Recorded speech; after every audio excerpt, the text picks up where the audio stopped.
Peter Kendall, at a meeting that you were at, an NFU meeting, head of the NFU, said that we do have to build giant factory farms like Foston because we need to compete with cheap imports. Now, what I'm constantly asking is, why do we have to compete? I want to take that word protection out of the bin.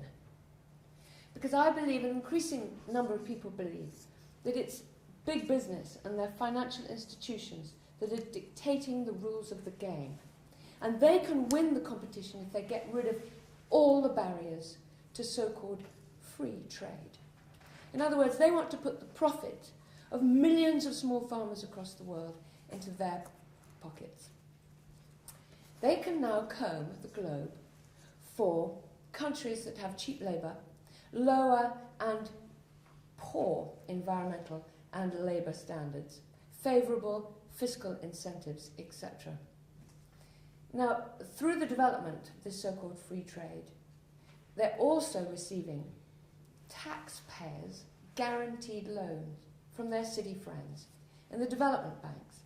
Now, my film, Big Business, originally was about Poland, and I originally was horrified because the EBRD, European Bank for Reconstruction and Development, gave $25 million taxpayer guaranteed money to Smithfield Foods of America, the biggest pig producer in the world, to come to Europe to undermine all of our farmers, big and small.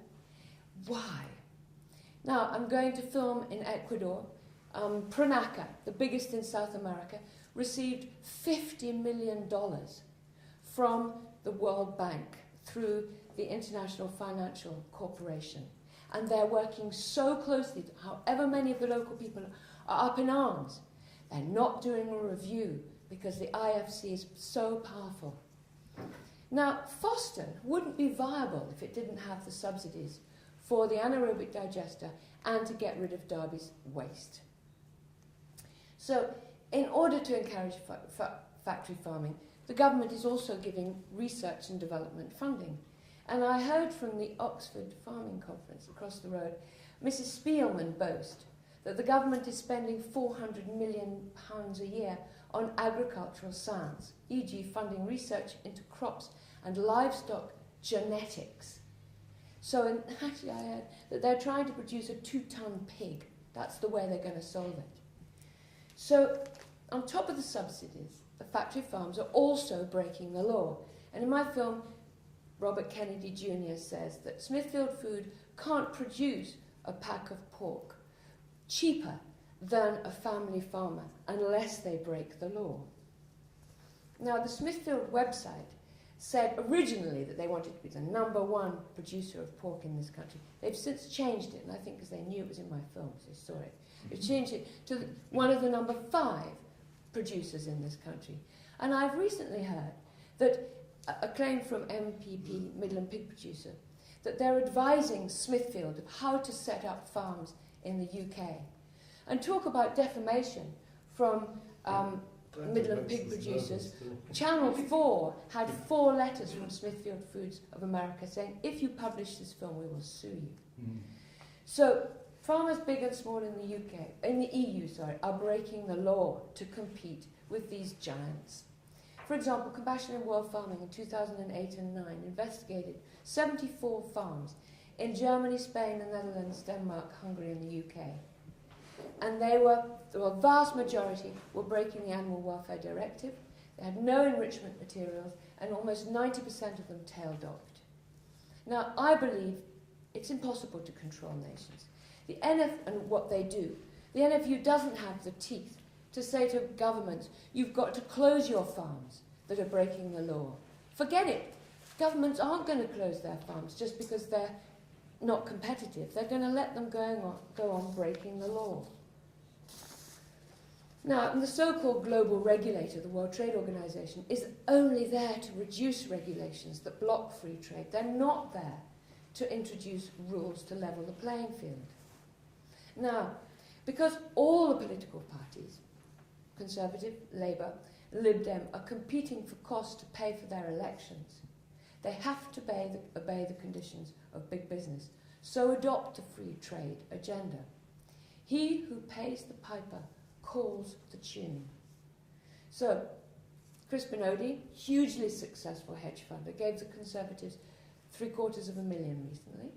David Sainsbury, former Minister of Science and a shareholder of Sainsbury's supermarkets, gave the Labour Party $16 million over several years. Crispin Odey told Cameron in so many words, if he adds more taxes to the hedge funders and the bankers, they'll move to another country. So there's no increased taxes from these billionaires, and the bankers have kept their bonuses. In fact, in November 2011, Cameron blocked the proposed £10,000 ceiling on donations to political parties, as the Tory leadership had fears over funding for the Conservatives from their rich friends in the city. Now, in the quote below, Congressman Dennis Kucinich, who hosted the screening of my film in Congress, describes the power of money in the US to influence government. Now, although UK donations go to parties and not individual members, the effect is just the same. So I'm going to give examples after each of what's happening, I believe, in Foston.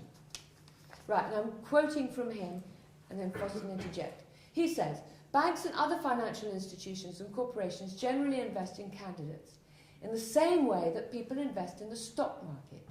And once their candidate gets elected, they get a handsome return on their investment in terms of regulations that are changed in their favour. Foston. The new planning laws will favour mega farms like Foston. Kucinich. In terms of knocking down safety requirements. Foston. Ignoring the Health Protection Agency's position on the health impact of factory farming. Kucinich. In terms of making it easier to monopolise a segment of the economy. Foston. Giving grants to Foston for their anaerobic digester and disposing of Derby's waste. Kucinich. There are endless ways in which rich people benefit from investing in candidates. Now, just to add, obviously, Kucinich and I and a great many other people think that we should fund the campaigns out of the public purse, okay, to get money out of politics. So, while filming factory farms across the world, I went to Hungary, where the Dutch farms have gone to escape the stringent regulations that are being introduced in the Netherlands. And I met Professor Angyan, the Hungarian Secretary of State for Parliamentary Regulations at the Ministry of Rural Development. Now, he has quite the opposite vision for EU farmers than do the neoliberals at the NFU and in DEFRA. They want, in DEFRA, sustainable intensification and agriculture, tomorrow's power. He said, Anyan said, the modern two-party system takes the side of capital instead of communities, thereby no longer protecting local communities. Instead, as a local representative, they enable the penetration of foreign capital. He continues, financially strong investors produce products in large quantities, benefiting cheap labour costs and resources, then transport vast quantities of goods to third countries, destroying their local farmers, i.e. what's happening here, all cheap from abroad. He continues, the state has to intervene in the market, because if we're letting the markets control themselves, it will lead into disastrous consequences on the moral values of those communities. Last sentence.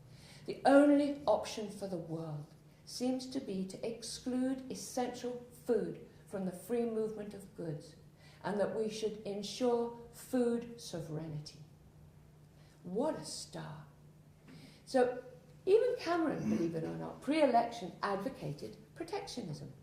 From an interview in 2007, in my interview for my film Big Business, and I filmed him across the road at the Oxford Farming Conference, he said, just as we can't import cars that have lower emission standards than we demand in this country, nor should we import food that have lower meat that has lower animal welfare standards than we have in this country. But when in power, he's done nothing. Why? I bumped into Cameron.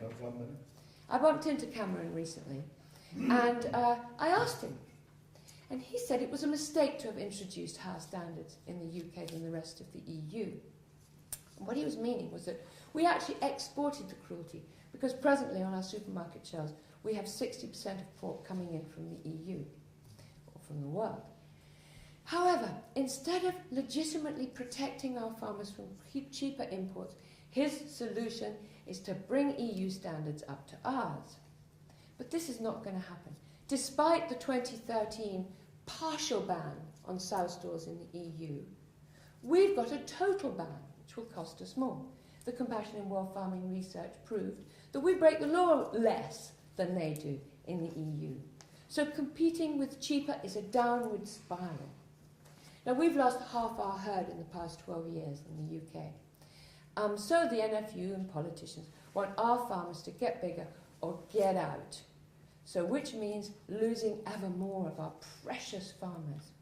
Also, in all the places I've been to film, all of the local people said that they've had promises similar to the local people at Foston, that it's all going to be okay. And it ain't. And once it opens, it's too late. Who has the guts to close that huge factory? For example, Foston, I was told, is going to cost £20 million.